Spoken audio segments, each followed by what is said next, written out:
Hello friends, ഞങ്ങൾ ജെമിനിയുടെ സഹായത്തോടു കൂടിയാണ് ഈ അറിവുകൾ ഞങ്ങൾ പകർന്നു നൽകുന്നത്. ഞങ്ങളെ ചാനൽ സബ്സ്ക്രൈബ് ചെയ്യുക, ഞങ്ങളെ പ്രോത്സാഹിപ്പിക്കുക. ആപ്പിൾ കൃഷിയെക്കുറിച്ചുള്ള പ്രധാന വിവരങ്ങൾ താഴെ നൽകുന്നു. സാധാരണയായി തണുപ്പുള്ള കാലാവസ്ഥയിൽ വളരുന്ന ഒരു വിളയാണെങ്കിലും ഇന്ന് ചൂടുള്ള കാലാവസ്ഥയിലും വളരുന്ന പ്രത്യേക ഇനങ്ങൾ ലോച്ചിൽ വെറൈറ്റീസ് ലഭ്യമാണ്. 1. അനുയോജ്യമായ കാലാവസ്ഥയും മണ്ണും. കാലാവസ്ഥ. പാരമ്പര്യമായി ആപ്പിൾ കൃഷിക്ക് നല്ല തണുപ്പാണ് വേണ്ടത്. എന്നാൽ കേരളം പോലുള്ള ഇടങ്ങളിൽ കൃഷി ചെയ്യാൻ HRMN 99, ആന്ന ഡോർസെറ്റ് ഗോൾഡൻ തുടങ്ങിയ ഇനങ്ങളാണ് അനുയോജ്യം.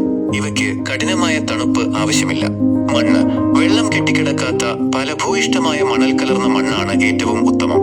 മണ്ണിന്റെ അമ്ലഗുണം pH ലെവൽ 6.0-നും 7.0-നും ഇടയിലായിരിക്കണം. 2. നടീൽ രീതി. തൈകൾ തിരഞ്ഞെടുക്കൽ. ഒട്ടുതൈകൾ, ഗ്രാഫ്റ്റഡ് പ്ലാന്റ്സ് തിരഞ്ഞെടുക്കുന്നതാണ് വേഗത്തിൽ ഫലം ലഭിക്കാൻ നല്ലത്. കുഴിയെടുക്കൽ. 2 അടി ആഴത്തിലും വീതിയിലുമുള്ള കുഴികൾ എടുക്കുക. കുഴിയിൽ ഉണങ്ങിയ ചാണകപ്പൊടിയും കുറച്ച് എല്ലുപൊടിയും ചേർത്ത് മണ്ണുമായി കലർത്തുക. അകലം. ചെടികൾ തമ്മിൽ ഏകദേശം 10 മുതൽ 15 വരെ അടി അകലം പാലിക്കുന്നത് നല്ലതാണ്. 3. പരിചരണം. നനയ്ക്കൽ. ചെടിയുടെ ചുവട്ടിൽ എപ്പോഴും ഈർപ്പമുണ്ടായിരിക്കണം. എന്നാൽ വെള്ളം കെട്ടിനിൽക്കാൻ അനുവദിക്കരുത്. വേനൽക്കാലത്ത് കൃത്യമായി നനയ്ക്കേണ്ടത് അത്യാവശ്യമാണ്. വളപ്രയോഗം. ജൈവവളങ്ങളാണ് ആപ്പിളിന് ഏറ്റവും നല്ലത്. ചാണകപ്പൊടി, കടലപ്പിണ്ണാക്ക്, കമ്പോസ്റ്റ് എന്നിവ കൃത്യമായ ഇടവേളകളിൽ നൽകാം. പ്രൂണിംഗ്.